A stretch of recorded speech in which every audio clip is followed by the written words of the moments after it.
Hey, everybody. Welcome back to Engaging the Phenomenon. And today we are honored to have a special guest, and that is my good friend Daniel Elizondo, otherwise known as Omega Point, who co authored Loose Threads with the Hermetic Penetrator. So, welcome, Daniel. Thanks for having me. Of course, it's great to finally have you on. I wanted to have you Yeah, on. Yeah, no, I wanted to have you on right when the paper, or if you want to call it a PDF or book, first came out. But here we are, now finally. So for people watching and listening, they may be familiar with Loose Threads, and hopefully they've seen an interview of yours before. If not, they'll be introduced to you here. But for people watching and listening, can you explain what Loose Threads is in a nutshell? yeah. So Loose Threads really came about due to the release of a few different things, right? So first we had the release of the Wilson Davis notes, which obviously you and your colleagues have been really voracious in getting out and researching at length. So we had that, but then we also got Oak Shannon's notes from one of the first meetings in 1985 of the Advanced Theoretical Physics Working Group, which was a group that was formed by John Alexander and Colonel Blackburn, and Hal Puthoff seemed to be very involved there at the beginning as well in putting that together. And basically, we also had some slides from that meeting that were made available as well. And so, is really trying to look at those intertextual links between all of these different documents that they sort of spoke to each other. And so what we ended up doing is sort of following these people that were involved in that movement and in later movements that were related to that. And really starting with SRI, the remote viewing program back in the 70s, all the way up through the NIDS and BAS years. And so it's sort of what you find is a group that it has seemingly varying levels of access into different Black programs, or who were seeking access to Black programs. And so, by following what these people were doing, what they were working on, what they were interested in, we start to glean some information about what it is that, what were the prevailing hypotheses, right? What were the things that OSAP Bass was looking at? What were the things that, that potentially some of these defense and aerospace contractors were looking at and interested in as well. And you'll find that it gets pretty crazy pretty quickly. And recent events seem to only confirm some of our findings in terms of what it is that these groups were looking at, what they were after. Yeah, and I think it's very noteworthy to say that all these people had very high security clearances. They're in the defense world. They have an interest in these subjects, and they're pursuing them. And in Loose Thread, you guys are almost kind of outlining the journey of how these people tried to penetrate these programs and learn what they could about the UFO reality, and if the U.S. government had programs, what were the extent of the programs, how deep did they actually go, and what even was blocking them from getting in.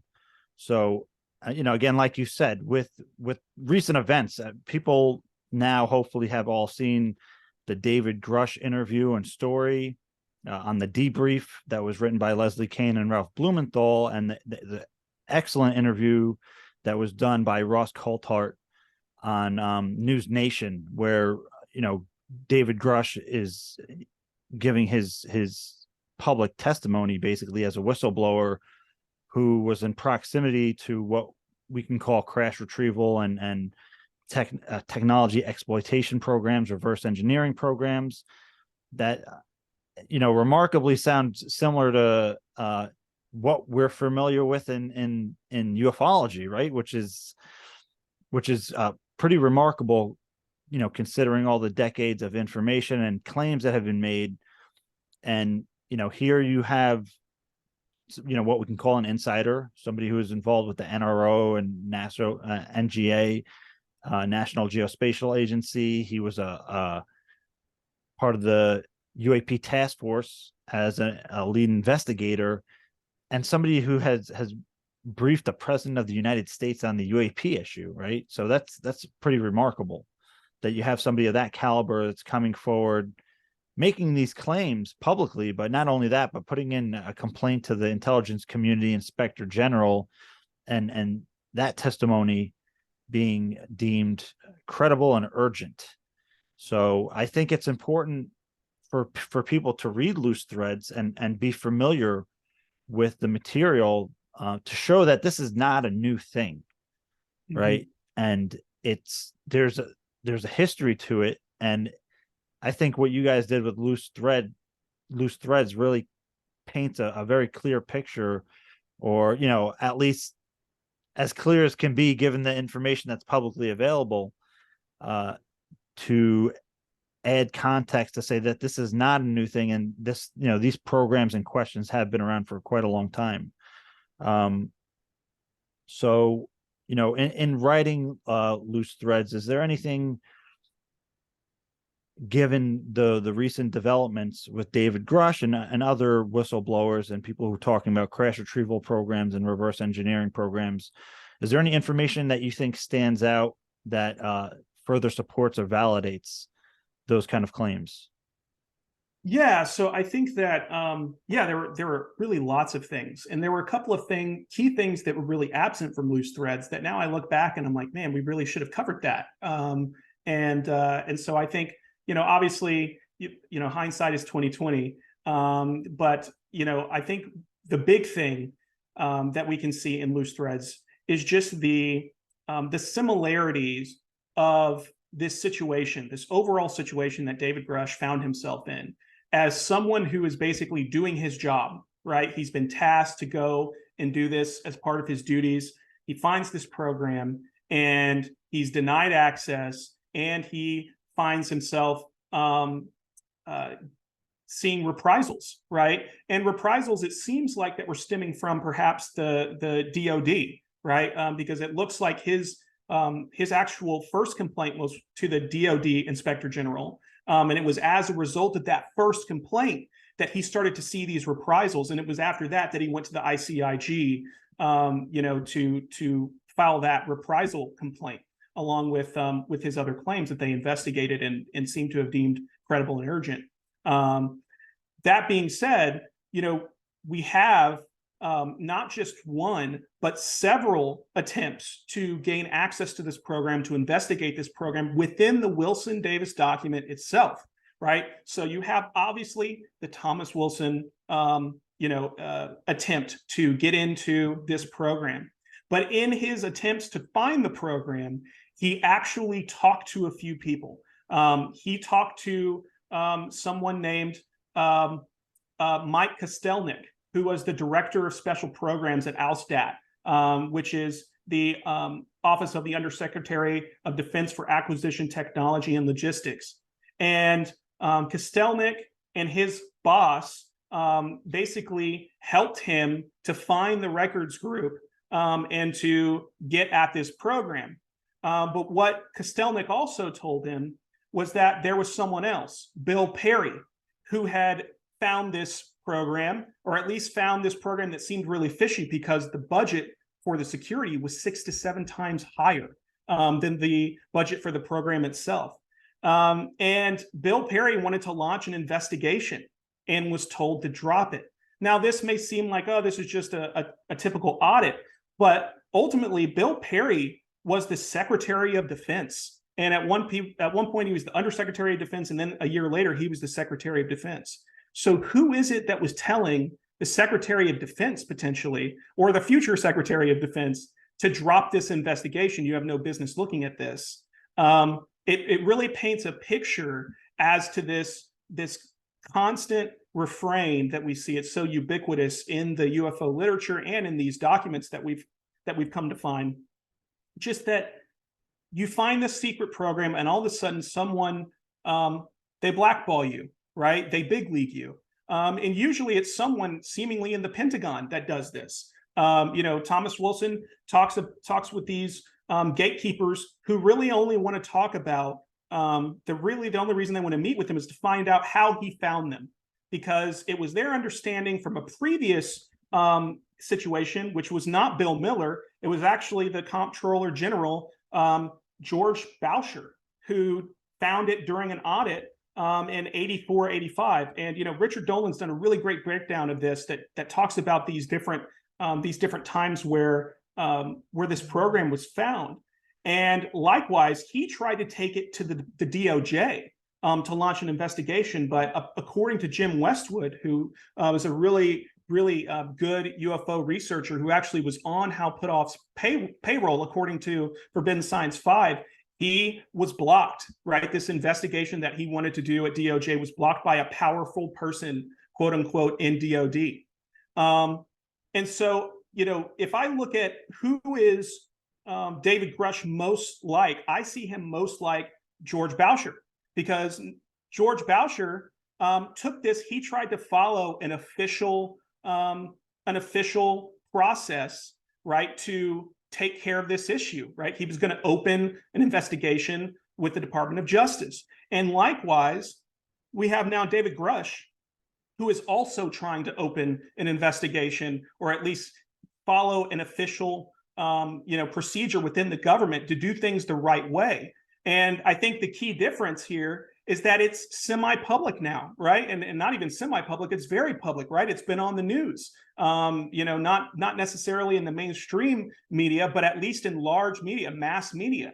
And we have senators and congressmen who are engaged on this topic, but they're engaged publicly on the topic. And we've had congressmen engaged in the past, but now we have them engaged publicly. And I think that's a really big thing. So those, just kind of thinking about the overall situation, I think that they're very similar there. Another thing that I wanted to draw our attention to is just the stuff that Grush is saying, right? He's talking about that we have crash retrieval program. He specifically talks about that we have that this program has been hidden, that it's been nested, right, within other SAPs. And this is something that Tom Wilson also said, that this program was hidden in other more conventional SAPs, kind of carve-outs as well. And so the setup of the program, or whether it's, you want to think of it as one program, or you want to think of it as multiple programs that are related to each other, like 4 or more, the program, right, usually refers to, you can think of it as one or multiple, that it's the same setup where you have an SAP, a special access program that is tasked to do something that makes sense from just a regular kind of, it's not conventional per se, but something that is not related to NHI or UFOs, but then you task them with this other subset of problems or materials to examine, to reverse engineer, whether it be programs relating to, right, the actual material, whether it be programs related to the physiology, maybe possibly even bodies and tissue samples and things like that. And so that overall structure seems to be the same there. So you've got that piece. You also have the piece where David Grush, and the part that really made me frankly excited, it shouldn't make someone excited to think about this, but just from the perspective of helping write this paper with my wonderful research partner, Hermes, is the efforts to down UFOs. I think I have the Ross Coulthart in his interview, right, for News Nation asked, he said, "I've been told that there have been attempts to bring down craft, that we've acted offensively against non-human craft." And Grush said, "There have been instances and there are certain techniques." And we covered those potential techniques, or at least some of those potential techniques, at length in Loose Threads. And there's another piece there, that Ross Coulthart said, "Have human beings been hurt or killed by a non-human intelligence?" And Grush said, "Well, I can't get into the specifics because that would reveal certain U.S. classified operations. I was briefed by a few individuals on the program that there are malevolent events like that." And so, we covered those instances, or potentially where some of those instances stem from, where some of that data stems from. And it might be from Dr. Kit Green's work, right? Looking at, human effects. This was actually one of the initial focuses of OSAT BAS that they wanted to know about human effects. And now we've got those 30 defense intelligence reference documents, and Kit Green contributed one, that talks about anomalous acute and subacute field effects on human biological tissues. It sounds very convoluted, but the bottom line is that he had a cohort, and this is really Hermes. He's written a lot of things even before we published Loose Threads. He really dove into this, so he's really the subject matter expert here. And I encourage anybody who's listening to this to go and read those things on his Medium page. But he had a cohort of primarily military personnel that had grown to 180 cases. And he said that a lot of that data came from his own unpublished personal archives dating back to 1978. And he found these 4 key findings: that there were sufficient evidence that exists from human injuries and effects that you might even be able to reverse engineer certain aspects of the energy and propulsion systems. That if you can look at, you can gather all this data and look at all the injuries, right? You might even be able to reverse engineer, some of the energies or the propulsion systems that might have caused those injuries. And he said the case literature of anomalous CE3 and 4 events contain human injury data and is robust enough so that injury patterns are scalable and self-consistent. So you see patterns in the data, and that you can permit reasonable descriptions as the cause and effect, right? So that's kind of what we were just talking about there. And crucially, he also said that there were details related to the actual UFO events that are unavailable to the general public because there's classified information that exists that is highly pertinent to the subject of his DERD, right? That has not been released yet. And, this is also something that Dr. Gary Nolan has been involved in with in more recent years. So I've got a quote here that I pulled up from Loose Threads, and it's actually, I think it came by way of Annie Jacobson's book, Phenomena. It says, these guys showed up and said, we need you to help us with this because we want to do blood analysis. And everyone says that you've got the best blood analysis instrumentation on the planet. Then they started showing the MRIs of some of these pilots. So there's pilots. That's interesting, right? And ground personnel and intelligence agents who had been damaged. The MRIs were clear. You didn't have to be a medical doctor to see that there was a problem. Some of their brains were horribly, horribly damaged. And so that's what kind of got me involved.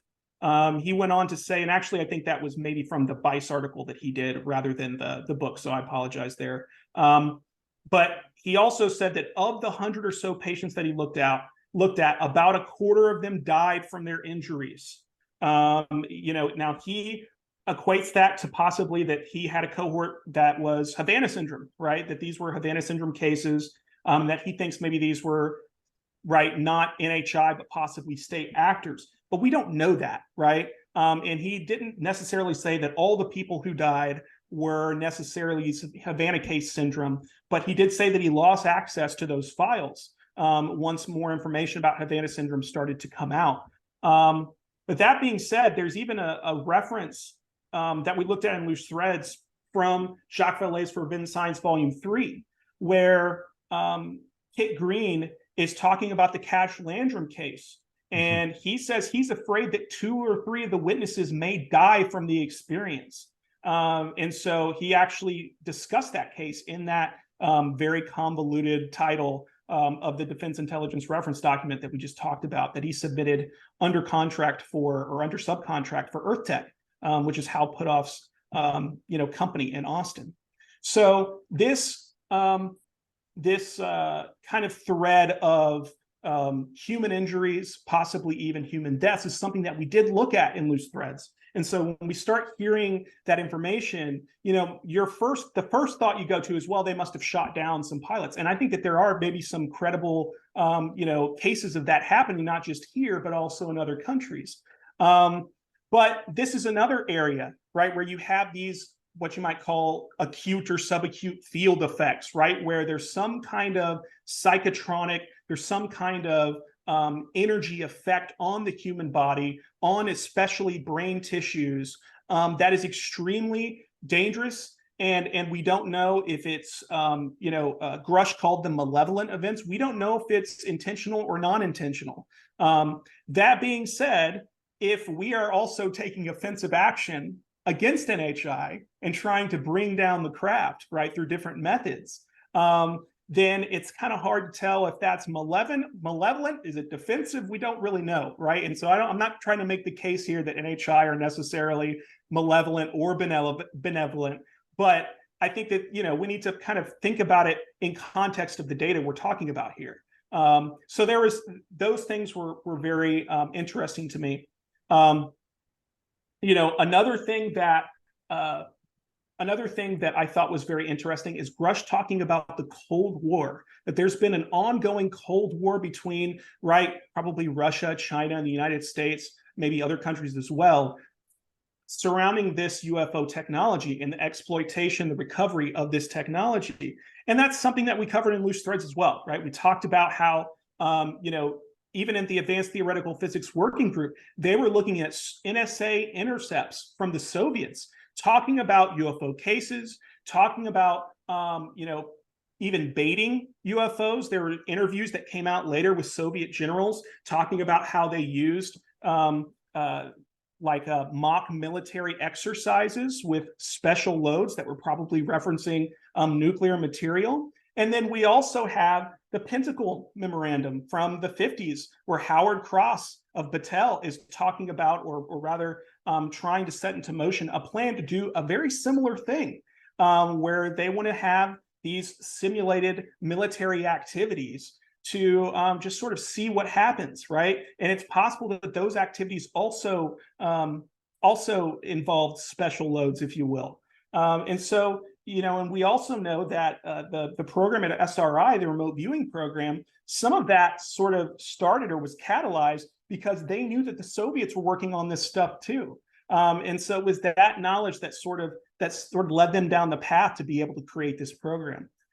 So those are just some of the parallels that I see here. You know, there's a lot. I think, you know, another thing to think about as well is how Puthoff had 4 iron posts, he calls them, right? And we see that reference in Forbidden Science 5, and I think maybe even in Forbidden Science 4. And we think that 3 of those posts were, those iron posts were George Boucher, who we discussed already, Thomas Wilson, who people will be familiar with, and General John Sheehan, who is a name that we actually did have in Loose Threads, not in that context, but because there were evidently people who thought that the program might have been under General John Sheehan, who is a United States Marine Corps general who was over NATO. And so I'm not really sure what to make of that. It seems like maybe there was some telephone Pictionary that might have been going on, where you know, you had somebody who knew that there was this, that he had discovered something, and then you know, through it kind of gets lost in translation as it gets passed around the rumor mill to where now all of a sudden the program is under him. But that's the other really big thing, that General John Sheehan had actually found this program, had allegedly hit the craft, put his hands on the craft. And so, you know, Jim Westwood had determined that 3 of Hal Puthoff's iron posts that sort of backstop his story about there being a real program with real recovered hardware and possibly even alien bodies, right? That there were these 4 iron posts, and that the 3 were Boucher, Tom Wilson, and General Sheehan. And so I think similarly, Grush has iron posts, and that's why I wanted to bring that up, because Grush, the story about Grush is not really about Grush, is it? Right? He's coming. He's sort of the public face of this push, right, in the background to get proper oversight of this, and potentially to even inform the public about things that are responsible to inform the public about. And so, you know, he has people who have worked directly on the program or have direct contact with the program that have also, you know, brought their testimony before Congress. We now have Marco Rubio, who's come out recently, who's said explicitly that we have talked to those people, and that they are people who worked on the program, and that they seem to be, you know, like they have high clearances. These are not people who are making this up. And he makes you know, he says, look, even if either 2 things are happening here, either this is real or partially real, or all of these people are in deep trouble because they're doing something that is, they are misleading the American people and the U.S. government.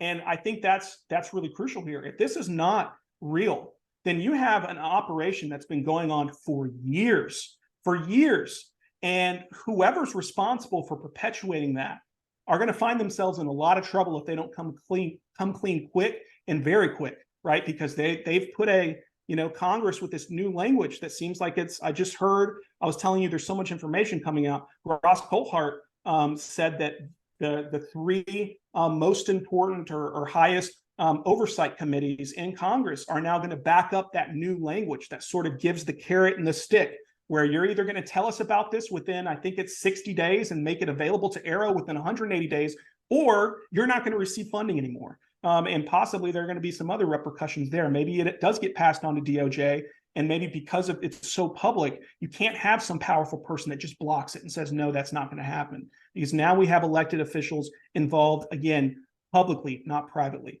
So anyway, that was a very long answer to a very short question. That's my specialty. So, and there's so much more we could talk about here. But I really do, I'm interested in who are his iron posts, right?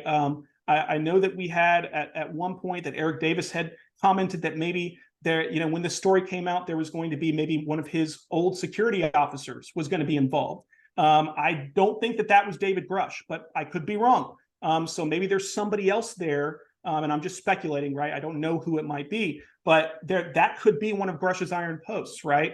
And I think there's also another interesting piece to that there. If that was one of Eric Davis's security officers, then doesn't that feel a little bit like maybe Eric Davis had access to maybe a program or something that had, or at least he knew people that were involved such that they had the same security officer. I don't know, right? Eric Davis, you might be able to get him to clarify some of that or to call me an idiot, which I love. That would be an honor if he would do that, as he's so good at doing.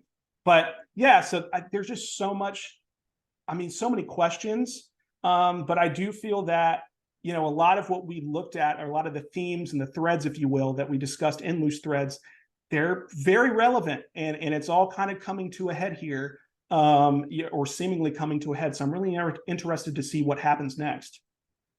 Yeah, and some of what you're mentioning there,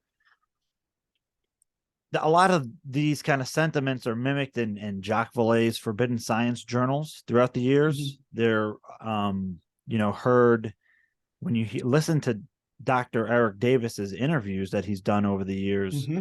And the way he's describing the program, how you access the program, which seems like he's talking about it from direct knowledge, and the types of information that they gleaned and being involved with, the program or potentially around it.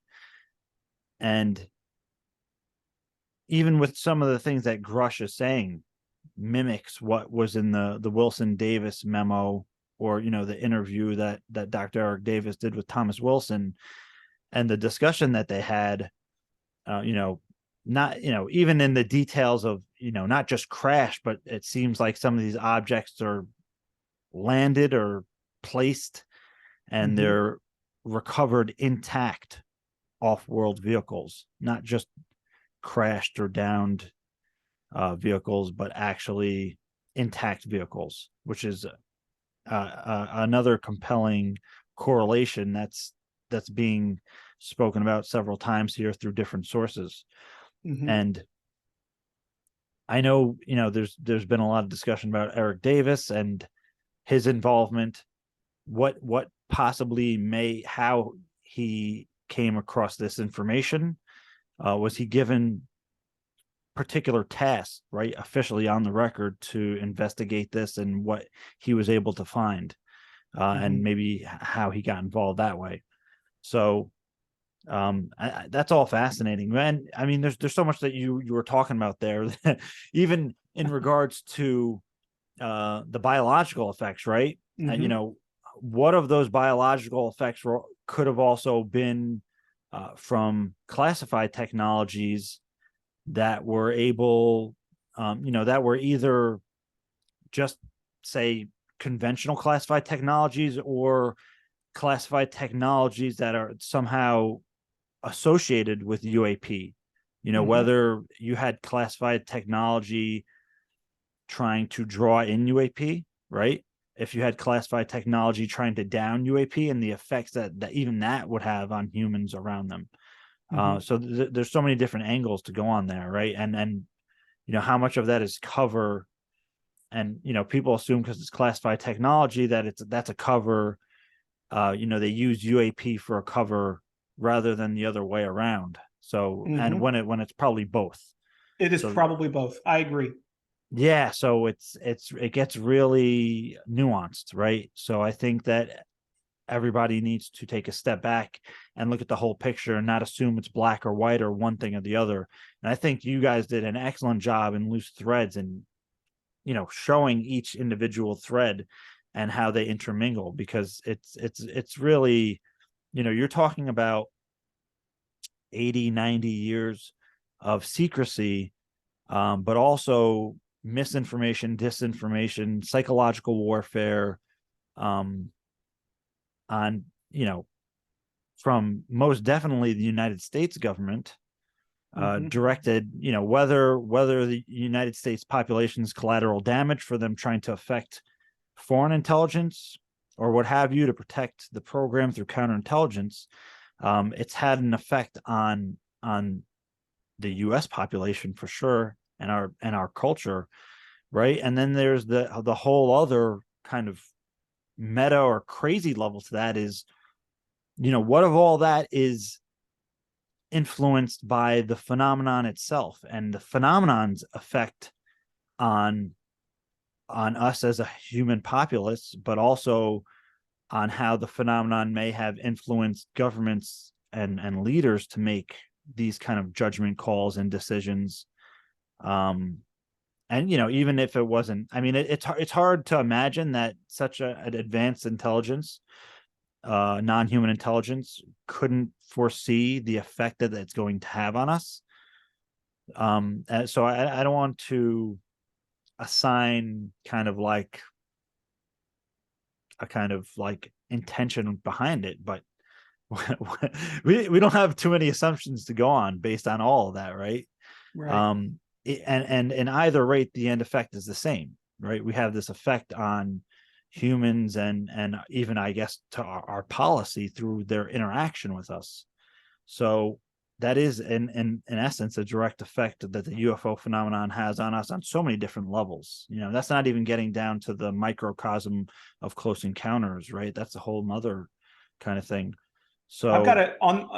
I'll interject just for a second, if you don't mind. I think just to ask this question, Lakatsky's experience at Skinwalker Ranch of seeing what I think is, I've written about it at length. I've done like a 3-part series on it because I'm sort of obsessed with it.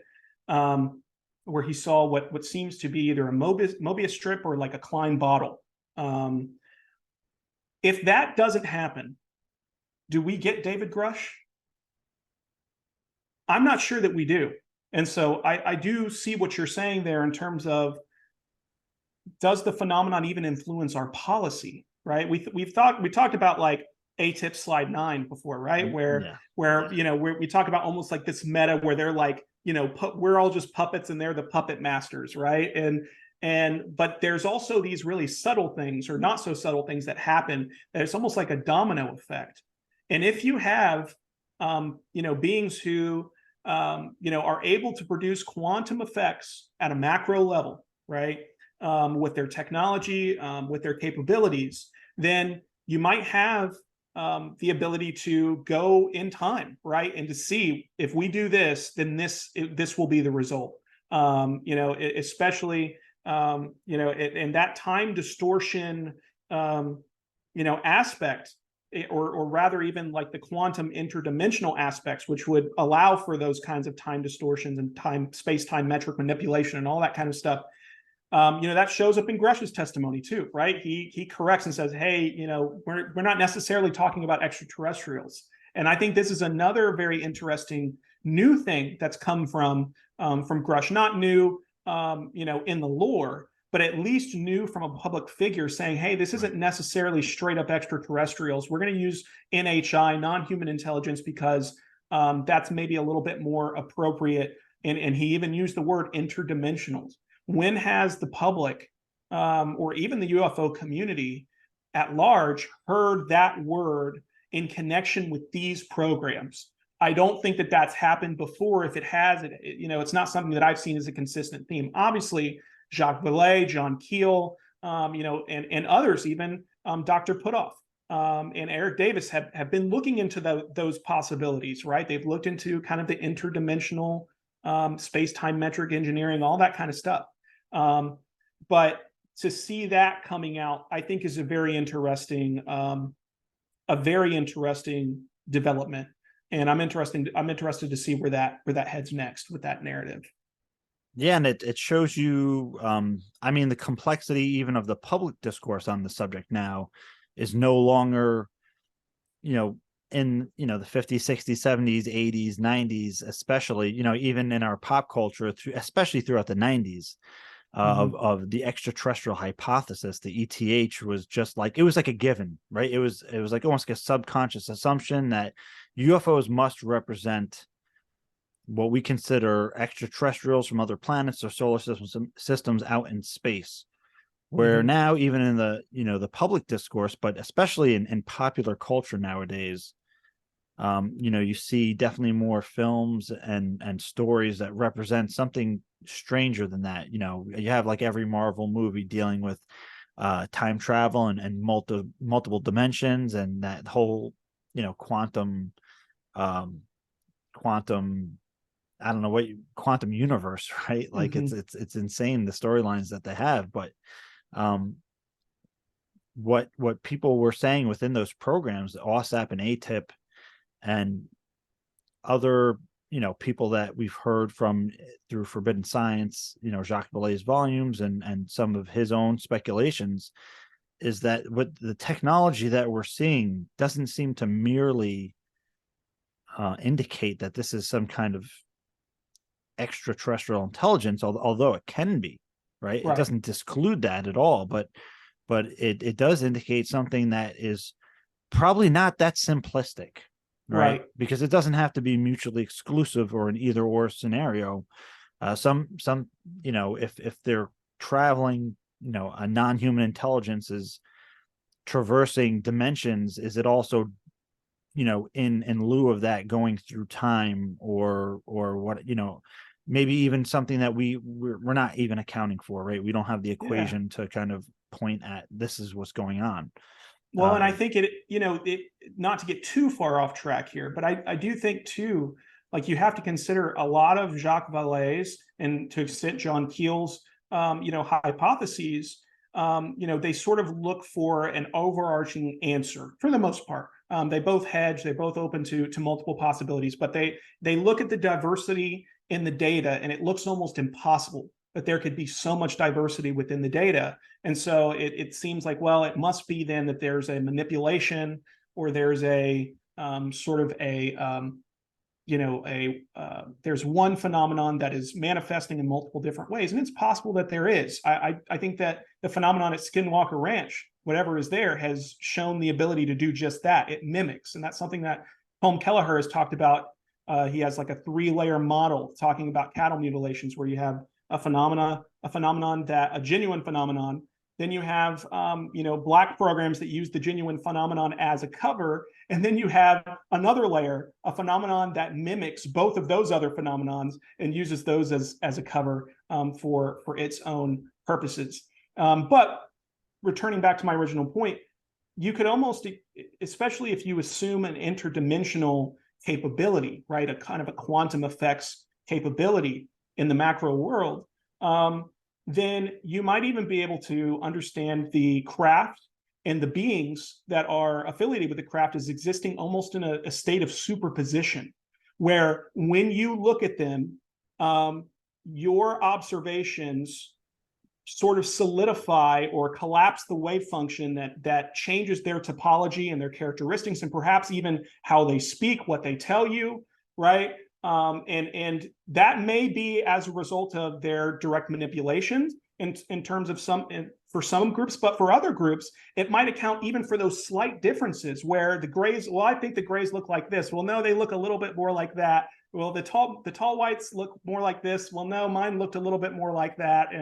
And so there are always these small things that seem to contradict, but in reality, it might not be a misperception of some sort of objective reality, but a natural human perception of relative reality. And so I think, again, it just shows when you introduce, especially the interdimensional, possibility or those capabilities, it really mucks things up, and it really makes it difficult to come to any one determination. And so my approach is always just to say yes, right? Like if you think there's extraterrestrials, yeah, there probably are, right? If you think that they're extraterrestrials, yeah, right? Is it a combination or of interdimensionals and crypto terrestrials and ultra terrestrials and all of this? Yes, like because I don't see a reason to separate out any of those possibilities. So again, got way off track there, but we were talking about interdimensional stuff, and it's so fun to talk about, obviously. Yeah, no, I think you hit the nail on the head there with what you were saying on many different levels. So I think that's very important for the context here of, because I mean, here we have these different sides of the conversation. Yes, we're talking about non-human intelligence and this kind of what you're saying, superposition and the perception, either a direct human perception that's relatively accurate, but also is not just that within itself. You have the influence of psychotronics, both human and especially psychological or psychotronic effects, via the phenomenon itself. And all this stuff can sound far out, but at the end of the day, we come back and we have physical crafts. We potentially have physical bodies. We have radar tracks. We have videos, right? And satellite data of all this that says no matter what is a misperception, there's a fundamental reality to all of this. And it's within our possession, right? At least the United States government and potentially foreign intelligence, I believe, foreign powers probably have some of this too, right? Which comes down to the conversation we're having kind of today is in the public realm is technology, right? Because people can relate to that. And I think in a way that the technology, we're seeing that as part of the conversation now. And it's highly significant. It's highly important. I think, UFO researchers, sometimes they want to get a bit deeper, and I understand why. They kind of already have accepted the reality of that. But, people in Congress and Senate, although they're all on different levels individually, the humanity as a whole hasn't taken this in yet. And we're seeing the cognitive dissonance play out in real time, and it's pretty fascinating, I have to say. So there should be some anthropologists studying this whole effect on an academic level, and they can contribute to the conversation in that way. But we're seeing all this play out in real time, and although we have years of reports, we have years of UFO research and experiencer testimony. At the end of the day, there are physical materials and vehicles, and again, potentially bodies, probably. I definitely don't doubt it. And it is within our possession. So somebody has a closer look at it.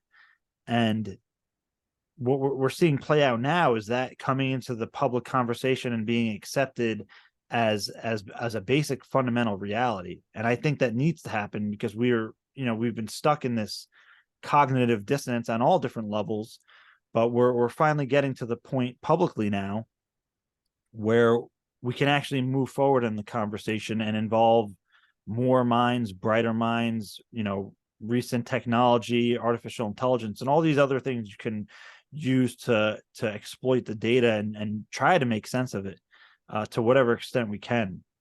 And one thing, that just thinking about like what you're saying, where we are now with the public and where we're headed to. One thing I think that is very relevant to you, especially, that David Grush kind of gave us a little bit of a foothold for the next step in the conversation, which, it gets maybe a little bit further than just the physical reality of the craft and the bodies. He mentioned agreements. And Right. when I hear agreements, a prerequisite for any kind of an agreement is contact, right? You can't have interactions and form agreements if you have no contact. And so this is another aspect that obviously you, with engaging the phenomenon, are very involved with in sort of this participation with the phenomenon. And this is something that, in Loose Threads, we really honed in on as well, right? Where we looked at all of these different attempts to make contact with the phenomenon, right? To establish some sort of whatever kind of contact it can be, whether it's lights in the sky or something more. And this was actually even something that Osap Bast was looking at, right? There's a particular part of Forbidden Science 5 where Jacques Vallée was meeting with potential European co-sponsors, right? I think that it was either the Prince of Luxembourg or Liechtenstein or some other European country that starts with an L, that he was arranging for these potential European co-sponsors, and they wanted to have White House meetings to talk about communication or interaction, right, with the phenomenon. And Jacques Vallée was very on board for this. It almost seemed like what he really wanted to do. There's just all of the stuff that we're hearing about, we've heard about for so many years. And skeptics hear the UFO core story, the lore, right, and they see that as a negative, right? They see that well, see, we've heard all this before, and so that means that it's not legitimate. But what we're actually seeing is a vindication of the UFO lore and of the core story, and of even the more hardcore aspects of it that we might obsess over more so than the physical realities.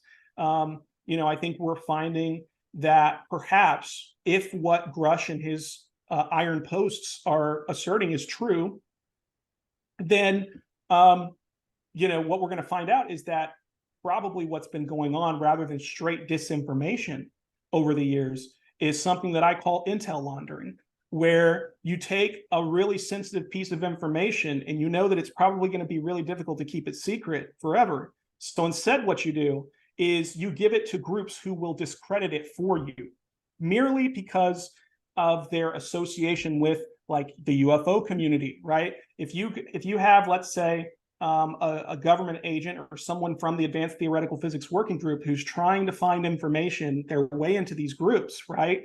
And they have this piece of intel and they ask you, well, where did you hear about that? Did you hear it from like a confidential source? They say, well, no, I heard it at a UFO conference, right?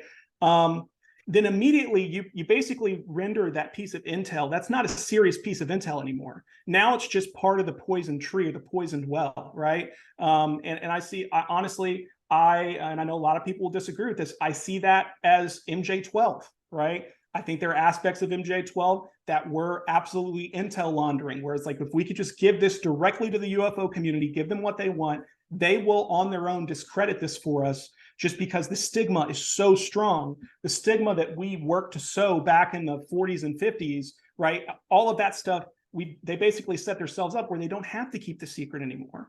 There aren't people at the Washington Post or the New York Times on staff that are digging for these secrets. And I think that's part of the problem. And so what I think we're going to find, again, is that this core story, this UFO lore, is going to be vindicated point by point. There will be aspects and details, names and things like that are going to be slightly different. Contractors that we expected, there might be a few unexpected contractors there, and different aspects. But ultimately, I think that the UFO lore that we've heard is correct. And maybe that's just because I'm especially credulous and I want to believe that. But I think that, this disinformation, Grush talks about that there's been a disinformation campaign that was waged for decades on the American people, and I guess on the greater public as well. But I think this is how it's done, right? By taking legitimate information and poisoning it, right? By associating it with something that's actually true, but it's been so stigmatized that you don't even have to keep it really super secret anymore, right? It can be out as long as it's not out in a legitimate fashion. And I think that this is where Grush is taking us. He's going to get this information out, or his iron posts are going to help get this information out in a legitimate fashion. Right. And wow. Yeah. There's so much to say to that.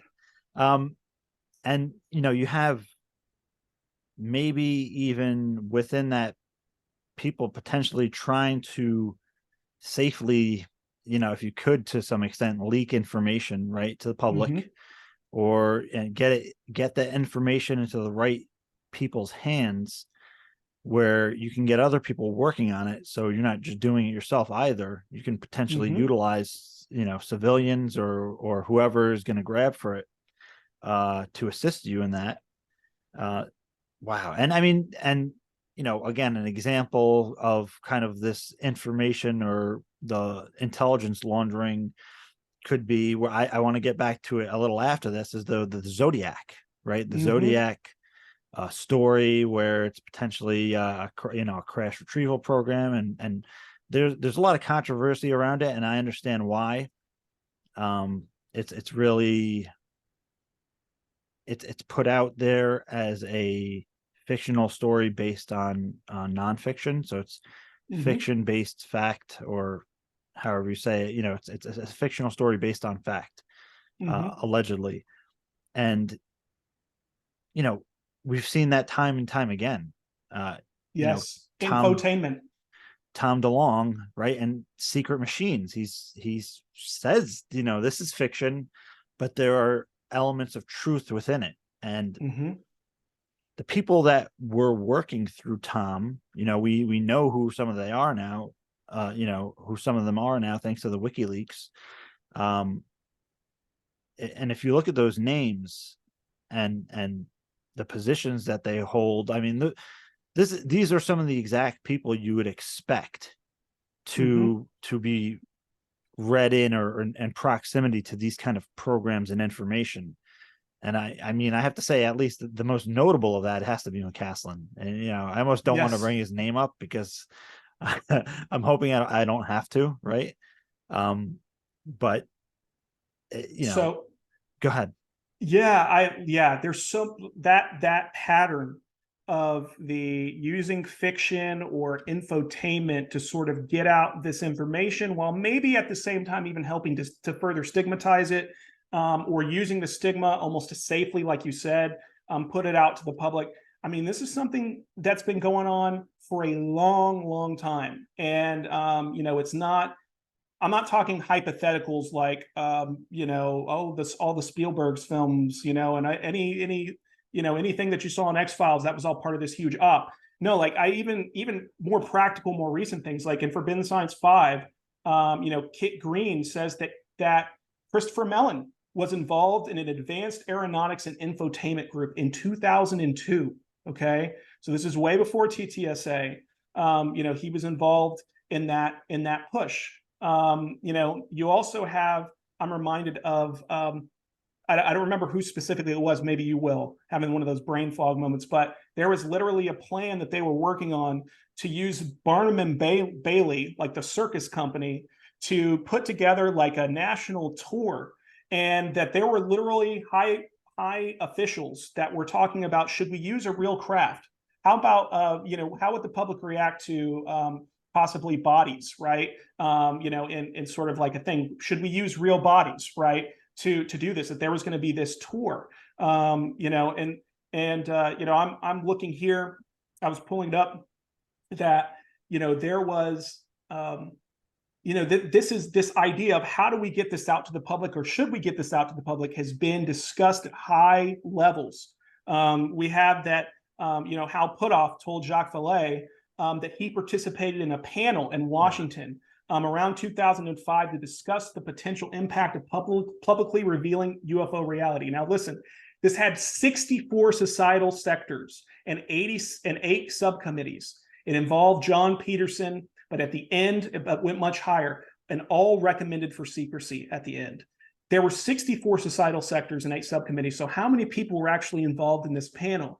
There was a reference that we talked about in Loose Threads, of Colonel Ron Blackburn telling Jacques Vallée that he was involved in organizing a national panel, and I believe this was under maybe George W. Bush or George H.W. Bush, to look at this same issue. And at the end of the day, they always come down and land for secrecy. And so, I don't know if maybe the infotainment aspect, right, is sort of a way to safely get it out, and in a way that the public can handle. But I'm not sure I agree with their assessment. I think that we can handle it, and I think that we are ready for it, precisely because we're so accustomed to living, like you said, you referenced earlier, with what do you call it? Cognitive dissonance, right? Yeah. We're just so used to that, just because of the world that we live in, that, I think that they could come out with a lot of this and it would make a splash, but I don't think it would make the immediate impact that we hope that it would make. And so, yeah, there's just so much there to look at. The other thing too, I wanted to touch on, that you briefly mentioned, was I think that we have two groups here. We're looking at sort of two factions, if you will, right? So you have that are pushing for, at least. So that are pushing for greater transparency on this issues, or at least greater oversight. So one are figures inside the government who are really mad about the lack of oversight, right? And so these are people like Tom Wilson. These are people like, Boucher, who we talked about before, Bill Perry. There are people who think that this is not okay, that there's this lack of oversight. But then you also have a group of contractors who are pissed at the lack of progress due to the excessive secrecy. And you referenced some of Eric Davis's, interviews that, in the past, around the 2019 year, 2018, 2019 timeframe, where he actually talks a lot about this. And now we have recent reporting in the wake of Grush's story by Michael Schellenberger, who says that he was approached by good high-level sources about contractors that were trying to cut through the stovepipes and were rebuffed by the Department of Defense. Again, someone high up in the Pentagon shut them down, said, no, we're not doing that. So I even think that possibly, looking back at Loose Threads, at the Advanced Theoretical Physics Working Group, that was an effort to do the same thing. You have the co-founder, Colonel Ron Blackburn, who was an engineer at Lockheed. He told multiple people that he had handled and examined UFO materials, presumably at Lockheed. He also has UFO patents. At least one of them was granted to him, and I think he had a couple of others that he wasn't able to get, that he said were based on just looking at videos of UFOs. And at these meetings, you have so many people that are there from all of these different contractors, including BDM, where they were held, where a lot of the meetings were held, and they're taking all this information, they're information sharing, which reminds me that, Bob Bigelow, when they were doing OSAP, said that the government, or at least his sponsors, had gone from need to know to need to share. That's what he said, that they're trying, that the point of OSAP was literally to cut through the stovepipes, because the contractors who were existing contractors were not getting the job done. And so the senators that were involved, and by the way, it looks like there were 8 or more of them involved, not just the 3 that we know about, according to Kit Green, that they were looking to Bass to do that, and that they were promised from the beginning that they were going to be given access to physical materials and even physiology. So it sounds like alien body biological materials from the existing contractors. And so when we see that Harry Reid, trying to get SAP access, that was the point from the very beginning of ALSAP. From the original sponsors, that's what they were supposed to do, and it never happened. And now we see, this thread again of outsiders trying to, or rather maybe even insiders trying to get things out, and outsiders trying to get in. And so we have these two groups that are pushing from opposite directions. And, at some point the dam is going to break. And I'm hoping that happens very soon. Yeah. And I think what we have been seeing is people within the system trying to eliminate the obstacles that have been blocking those conversations and that progress from happening. And and even to the specific level where Christopher Mellon, and even in Tom DeLonge's book years before Christopher Mellon publicly cited it, there's a secrecy title that's talking about the waived SAPs and how they're able to operate that way and hide the programs. And the problem with this communication is bureaucratic, right? But obviously national security is used as an excuse. I don't want to say it's an excuse, because there are legitimate national security issues around this. It's a conversation ender, right? So we've definitely seen a lot of that, the old operation and paradigm bypassed by what's going on right now. And it almost reminds me of the Wizard of Oz, like this secret group with this assumed ultimate power, and they'll use whatever means necessary to end the conversation and to even eliminate people, which was discussed. Some names that come to mind are like James Forrestal and McDonald, right? James Dead McDonald, in the desert. indirectly at least, right? Was a casualty of trying to pursue this conversation. So I think what we're seeing is that whole paradigm being bypassed, and a new generation of people and an old generation helping look to set up a new way that this is handled, right? Because the old way was not working, and for whatever reason, some of these people are finding it very urgent that we need to have this conversation now. I don't know what they know. Maybe, right? But you maybe don't know what they know, or I don't know, right? I mean, it could be something that's out in the open, right? It could be something that experiencers get during experiences and downloads, and they have other evidence that indicates and correlates with experiencer data. That's what I think. Which and if any of that is true, could be catastrophic in some ways, right? You're talking. So I don't want to get too far into all that, but and be over speculative, but it's there. But there's something I did want to bring up with you, was that there's talking about, right, this, you had this group that Hal Puthoff was involved with, and they did this panel to say, should we disclose, could we disclose, right? Would it be like a really bad situation, would society fall apart, kind of thing?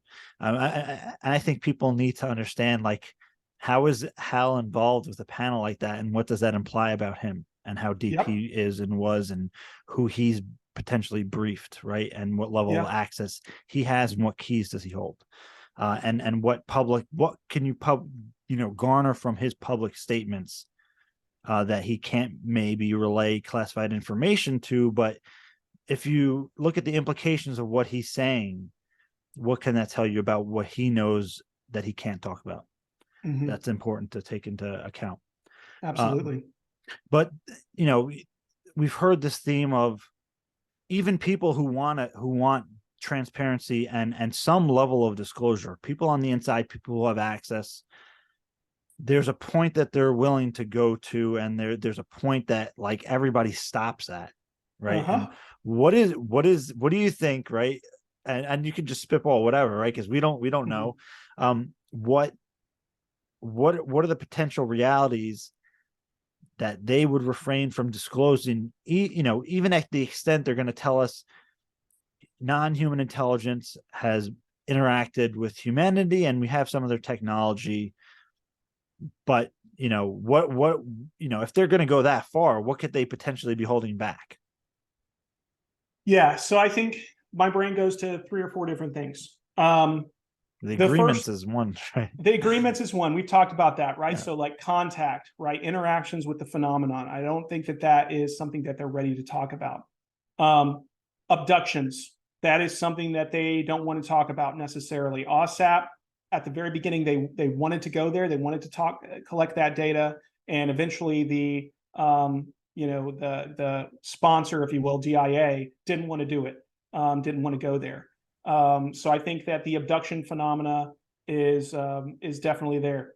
Another one that I want to talk about that I know will be controversial to a lot of people is ARVs, alien reproduction vehicles. Right now, and it may be a narrative, it may be a true narrative, or it may be a partially true narrative, is that we've got the Raiders of the Lost Ark scenario, right? Where you have this technology, you've recovered it, and you're not able to make any progress on it or any meaningful progress for 90 years, okay?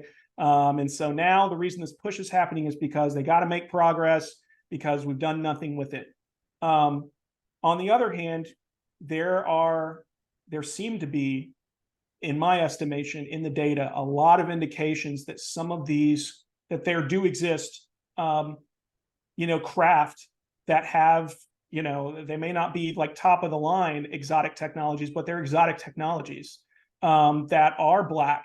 And, I believe maybe like, alien reproduction vehicles, right? That they might have actually been successful in reverse engineering some of those technologies, which of course that would be, I think, a legitimate national security concern. The other thing I've in the past argued that one of the reasons why this hasn't come out, is because it would hurt the pocketbook of these contractors who have this material that they're able to kind of slowly weave this in to their conventional platforms over time and sort of milk it as sort of like a long-term slow burn cash cow, right? The golden goose, if you will. And so that releasing this, especially releasing it public source, wouldn't be great for them because it would hurt the bottom line. I could see the opposite being true too. I could see that maybe they have made some quite a bit of progress, and maybe there's some frustration that they're not able to share it with anybody who might be willing to buy, right? That they only have one person they can sell to, and it's the United States government, and the United States government doesn't even want it yet, right? They're fine with the conventional platforms, but what about commercial applications? What about in the energy sector and in other areas? I mean, there's a huge industries that if you've actually made breakthroughs, that you can't get it out to those areas. So I think just whatever breakthroughs they've had, that's going to be a line that they're not going to cross. Whether you think like me, possibly, I'm speculating here, that they've got maybe actually some ARVs in their possession, or maybe it's just they've been able to retrofit some craft and make them work and use them for different things. That's something that Dr. Greer has pushed for a really long time, that narrative, among others. But which I think is maybe partially the reason why so many people don't want to believe it. But at the same time, I think we shouldn't dismiss that as a possibility that they might actually have working vehicles. So we talked abductions, we talked contact, we talked ARVs, and then I think what is it that the government has done in terms of studying experiencers? What is it that the government has done in terms of silencing experiencers, covertly? What actions have they taken, to do this? And I think that those might be more explosive than even the other things. Those are some dark areas that they probably don't want to lift up those rocks. They don't want us to see what's under them.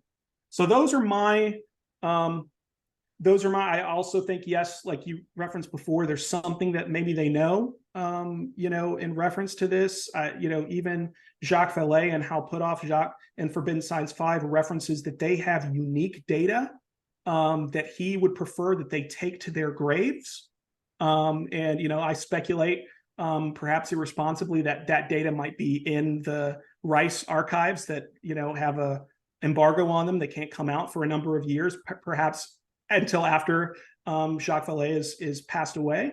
I think that was done intentionally. Right. What is that data, right? What is it that they found that he and Hal Puthoff apparently have knowledge of, this unique data? What's there?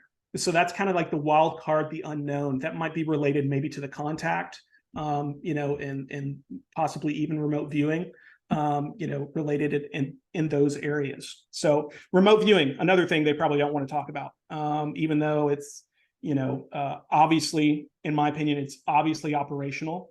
and has been for some time. There are probably multiple agencies that are doing it. There's probably a Cold War related to that as well.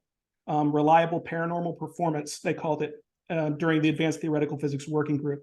That was at least part of it. But yeah, so there's a lot there. There's a lot they don't want to talk about. The conversation is not even close to being being done with. So yeah, and one of the quotes from Forbidden Science Volume 4, Jacques Vallée.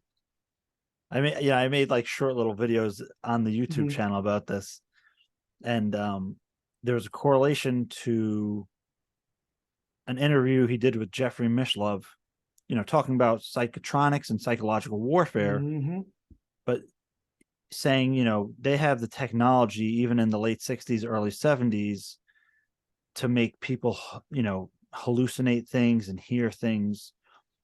And then in this Forbidden Science Volume 4, he says that he has secured a document that the CIA had performed hoax UFO abductions in South America, which is getting into what people would consider MyLabs, the military abductions. So that's whether it's the military or a contractor group that is simulating UFO encounters that are not genuine UFO encounters. They're for whatever reason they might want to do that. And there's been a lot of speculation as to why they would do that.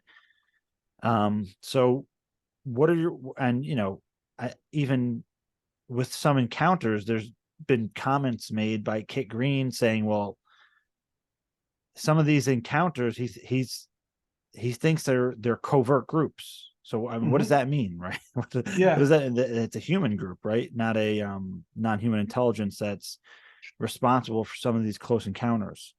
So what are your thoughts when it comes to the idea of MyLabs and the potential for it? I think there's huge potential for it. And it's obviously a subject that came up quite a bit in our research for Loose Threads, primarily because of some of the individuals that we focused on in Loose Threads. We chose not to put the allegations against those individuals, not to publicize those, at least, very publicly, because those are some really heavy allegations to be made. Dr. Stephen Greer accused John Alexander of being involved with MyLabs, psychotronics, things like that. That's a huge, you can't just throw around that kind of an accusation on someone unless you have some serious, based on some circumstantial evidence. You better have some serious, solid evidence. And even then, that's not something that you put out publicly. If that's true, you need to go to a court of law and figure out what's going on there. And so I would certainly never accuse anyone of that. I think that's, because imagine if that's not true, which, right. I have no reason to personally believe that's true. That's really sick that you would spread that kind of rumor about someone. But just in general, so that's kind of what went into our thought process, because some people have asked us, how come you didn't write about MyLabs? And I think that's just the honest answer. There's not good evidence to pin it on a particular person or group, in our opinion, at least, solidly, where you would want to put your name on it, on a document like that. But I want to make there are some things in Loose Threads that we did put in there that I think are interesting, and I don't think they're related. I'm not saying that these people are related, that they know what's going on with MyLabs, but let's just say this. During MyLabs, often blood is taken, right? DNA is taken, and experiencers, usually a lot of times MyLabs happen to people who have had previous abduction experiences, where they're almost questioned about what is it that you learned, and basically intimidated and sort of told not to talk about it. And, if you were a covert group and you did have the ability to, to abduct someone or to convince someone, like we talked about earlier, prior to this, that, you mentioned that maybe it doesn't even have to be a physical thing. It could just be a psychological thing used, using drugs or using specific, psychotronics that convinces someone that maybe they've been abducted by humans or something like that. And let me if you just have let me that just tech- put this right here, just so people understand. Even though within the UFO lore that a MyLab is kind of implying that somebody's physically being taken, uh, you know, Paul Benowitz is an example of somebody who believed that they were in contact with a non-human intelligence when he was being worked by the intelligence agency, the OSI, the Air Force Office of Special Investigations, were involved in making him believe he was receiving messages, and there was needle marks on him and all this stuff. So, and again, the video I made on targeted individuals, John Alexander is stating for the record that they used NLP, neuro linguistic programming, and hypnosis to make people believe that they were abducted and that you had a UFO encounter. That could explain the majority of what people would consider MyLabs. I don't want to take away from anybody's testimony and say that they haven't been taken or whatever else that they claim. That's anything's on the table with this stuff based on the nature of how intense the subject is. But on the kind of lesser end of the spectrum, these other things can account for some of the accounts for sure. Mm-hmm. Yeah, and so what I was getting to there is, this group that's a part of OSAP Bass, right? So Colm Kelleher and Kit Green, they were taking DNA, they were taking blood samples, they were looking for biological markers and things like that. And I almost wonder if you were a covert group who wanted to find that information out. Now they were doing that with people's knowledge, right? They were taking that information, not as far as we know, they weren't involved in anything like this. But if you wanted to track and try and figure out what is it that these groups are doing, these groups of NHI, presuming you're convinced that abductions have happened, right? They're happening, and you want to know what's going on. What better way to do it? I mean, it's disgusting, it's sick, but if you're a person who doesn't care about the means to the end, and you're unethical and you're just a terrible person, then maybe, like we can convince someone they've been abducted, or we can abduct them ourselves, and we can take all the samples we want. And who are they going to tell, right? Who are they going to go to and run to and tell that, oh, by the way, I was abducted by aliens, but then also I was abducted by the government. It's one where, if they wanted to track that kind of information, they could almost try and reverse engineer what these non-human intelligences are doing, especially as it relates to human physiology, especially if you believe that, that the sort of genetic hybridization stuff that we've heard so much about in the abduction literature, that there's something to that. You could sort of try and figure out what's going on. What's the common factors? What are the common factors here?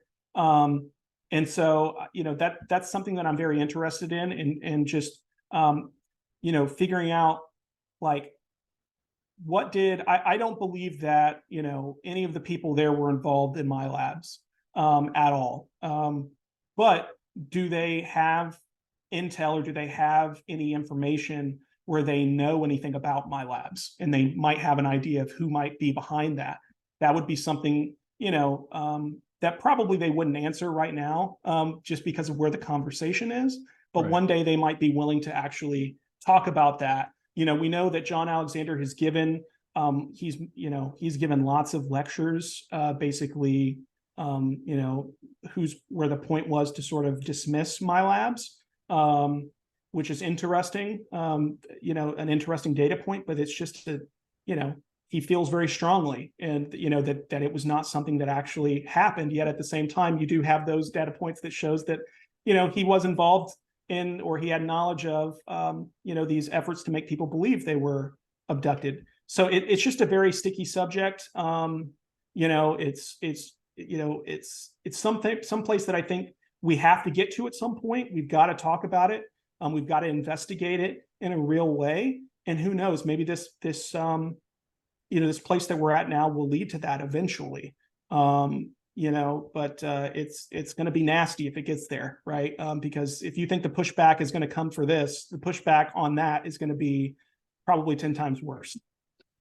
Yeah, and I mean, I should add for people watching and listening that this is the part of the conversation that people don't want to talk about because they think it could slow down progress because it's kind of painting where we're going to have to end up exploring eventually. But I don't think we should settle for less, and we should shy away from the serious discussions because people need to understand that this is part of what comes with the whole thing, and it's not right for the people that who have actually been involved and actually may have these type of experiences. Um, you know, you can't just back away from it because it's inconvenient. You have to take the thing for what it is, and if this is part of it, then we either have to confirm or disprove it. Simple as that. Mm-hmm. And for John Alexander, I don't know him per se, but I would say, he was saying that crash retrievals and Roswell is all bunk. There's nothing to it. But we're seeing just the opposite play out. And like you had said, saying, Grush is the real deal. So, and again, Eric Davis clearly had stated in interviews that, John Alexander tried to access this and he didn't have need to know, so he was blocked out. Mm-hmm. Whether that's part of it, I don't want to speculate that he's part of a counterintelligence to manage information because I don't know that. But it comes to mind, honestly, along with other things. So Well, and there's the other, data point too related to the Advanced Theoretical Physics Working Group, where Hal Puthoff stated, he alluded to it in some interviews where, John Alexander sort of said that, well, everybody always thought that somebody else had the data and had the goods, but they never did. Whereas, Hal Puthoff has said that they did, someone else did have it. And in Forbidden Science 5, Hal Puthoff told Jacques Vallée that the Advanced Theoretical Physics Working Group went really high up with their briefings, all the way up to Space Command. But perhaps they got a little bit too big too soon because basically what happened is it was shut down because there was a deep black program that somebody did not want exposed or duplicated. And so, it's really wild that Hal Puthoff would have that information and Colonel Alexander would not. And then would go on to, just to give all kinds of reasons why, that may also be valid why ATP was shut down. But the one thing that I would really love to have, and, if there's someone who I think could probably arrange to get it, it's you, sir, is the briefing book.